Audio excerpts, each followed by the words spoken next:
প্রথমে প্রত্যেক শিক্ষার্থী বন্ধুকে আমার ইউটিউব চ্যানেল এডুকেশন অ্যান্ড দেবশ্রীতে স্বাগত জানাই। তোমরা যারা 2025 সালে উচ্চ মাধ্যমিক দেবে, অর্থাৎ 2025 সালের উচ্চ মাধ্যমিক পরীক্ষার্থী এবং যাদের ইতিহাস রয়েছে তাদের জন্য এই ভিডিওটি। তোমাদের লাস্ট মিনিট হিস্ট্রি সাজেশন হিসেবে এই গুরুত্বপূর্ণ প্রশ্নগুলো দিয়ে দিলাম 8 নাম্বারের প্রশ্ন হিসেবে। এই প্রশ্নগুলোর মধ্যে থেকে তোমরা নিশ্চিত কমন পাবে। তোমরা জানো তোমাদের 8 নম্বরের প্রশ্ন লিখতে হয় মোট 5টি। 5-8 40 নাম্বার থাকে বড় প্রশ্নের ক্ষেত্রে। দুটো বিভাগ থাকে, বিভাগ ক এবং বিভাগ খ। প্রত্যেক বিভাগে 4টি করে প্রশ্ন দেওয়া থাকে এবং মোট 8টি প্রশ্নের মধ্যে থেকে তোমাদের লিখতে হবে 5টি প্রশ্ন। এবং অবশ্যই একটি বিভাগ থেকে কিন্তু 2টি প্রশ্ন লিখতেই হবে, অর্থাৎ ন্যূনতম 2টি করে প্রশ্ন দুটো যে বিভাগ রয়েছে তার থেকে নিয়ে তোমাদের মোট এই 5টি প্রশ্ন লিখতে হবে। এবার দেখে নেই চলো, প্রথম যে গুরুত্বপূর্ণ হিসেবে 10টি প্রশ্ন আমি রেখেছি সেগুলো কি কি। দেখো, তোমাদের কিন্তু এই বছর এই যে 10টি প্রশ্ন, আবারও বলছি এই প্রশ্নগুলো থেকে তোমরা নিশ্চিত কমন পাবে।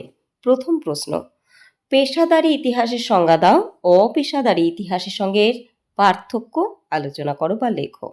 পরবর্তী যে প্রশ্ন তা ভীষণ গুরুত্বপূর্ণ 2025 উচ্চ মাধ্যমিক ইতিহাসের ক্ষেত্রে। দেখো প্রশ্নটি কি, সাম্রাজ্যবাদ সম্পর্কে হবসন লেনিন তত্ত্ব সংক্ষেপে আলোচনা করো, অথবা সাম্রাজ্যবাদের সংজ্ঞা ও এর উদ্ভবের কারণগুলি সংক্ষেপে বর্ণনা করো। এবার দেখো, অথবা দিয়ে যে কোশ্চেনটি সাম্রাজ্যবাদের সংজ্ঞা এবং উদ্ভবের কারণ, সেক্ষেত্রেও কিন্তু হবসন লেনিনের বক্তব্য তোমাকে আনতেই হচ্ছে বা সেই বিষয়গুলিও লিখতে হচ্ছে, কারণ সাম্রাজ্যবাদের উদ্ভবের কারণগুলি যখন লিখতে যাবে তখন কিন্তু হবসন লেনিনের বক্তব্যকে তুলে ধরতেই হবে। তাই একটি প্রশ্নকে এমনভাবে গুছিয়ে নাও যেখানে সাম্রাজ্যবাদ কাকে বলে সেই বিষয়টিও থাকে, তার সাথে হবসন লেনিনের বক্তব্য সহ বা তত্ত্বসহ সাম্রাজ্যবাদ উদ্ভবের কারণগুলিও থাকে। পয়েন্ট করে প্রত্যেকটা লিখে নাও। পরবর্তী, মিথ বা পৌরাণিক কাহিনী এবং লিজেন্ড বা কিংবদন্তি এর সংজ্ঞা এবং অতীত বিষয়ে মানুষের ধারণায় রূপদানের ক্ষেত্রে এদের গুরুত্ব সংক্ষেপে আলোচনা করো। নেক্সট, 1942 সালের ভারত ছাড়ো অথবা আগস্ট আন্দোলন, দুটোই একই বিষয়, সম্পর্কে আলোচনা করো। এখানে আলোচনার ক্ষেত্রে কি কি বিষয় উল্লেখ করতে হবে বা কি কি পয়েন্ট থাকতে হবে, কারণ, ফলাফল এবং গুরুত্ব। পরবর্তী কি প্রশ্ন আছে চলো দেখে নেই। ভারতের স্বাধীনতা সংগ্রামে সুভাষচন্দ্র বসু এবং আজাদ হিন্দ ফৌজের ভূমিকা আলোচনা করো।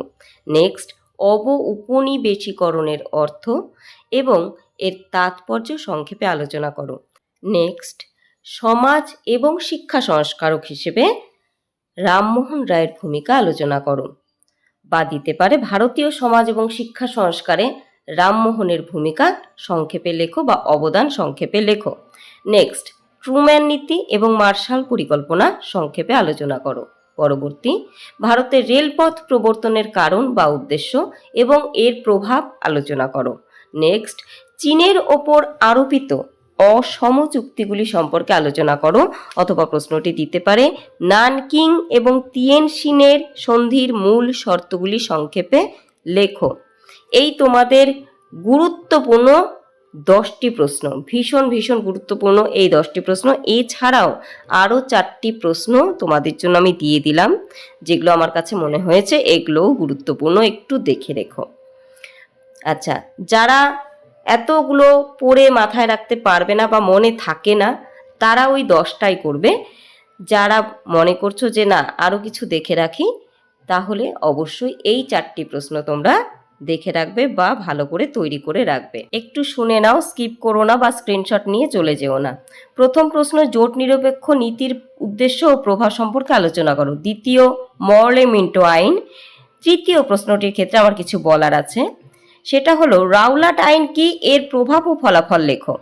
এবার তোমাদের যদি কোশ্চেন দেয় জালিয়ানওয়ালাবাগের হত্যাকাণ্ড কি, সেই সম্পর্কে আলোচনা করো, বা গান্ধীজির রাওলাট বিরোধিতা সম্পর্কে আলোচনা করো, বা রাওলাট সত্যাগ্রহ কি, তাহলেও তোমরা এই প্রশ্নটির উত্তর থেকেই করতে পারবে।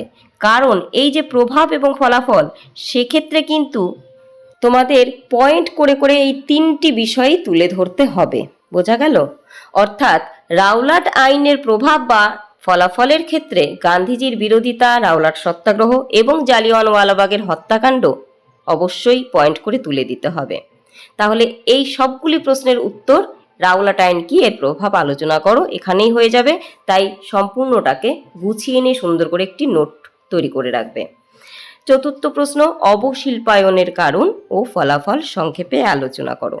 কোনো প্রশ্নের উত্তর যদি এখনও তোমাদের দ্বারা তৈরি করা না হয়ে থাকে বা তোমাদের কাছে না থেকে থাকে, অবশ্যই কমেন্ট করতে পারো। সেই প্রশ্নের উত্তর আমি তোমাদের জন্য অবশ্যই ভিডিও আকারে বা হোয়াটসঅ্যাপ গ্রুপের মাধ্যমে দিয়ে দেব। এই ভিডিওর ডেসক্রিপশনে সেই হোয়াটসঅ্যাপ গ্রুপের লিঙ্ক থাকবে। প্রয়োজনীয় মনে করলে যুক্ত হতে পারো। আমি তোমাদের যতটা সম্ভব সাহায্য করে থাকি। নতুন হলে হয়তো বিষয়টি জানো না, যুক্ত হয়ে দেখো, উপকৃতই হবে। খুব ভালো থেকো, প্রত্যেকের পরীক্ষা খুব ভালো হোক এবং প্রস্তুতি খুব ভালো করে নাও।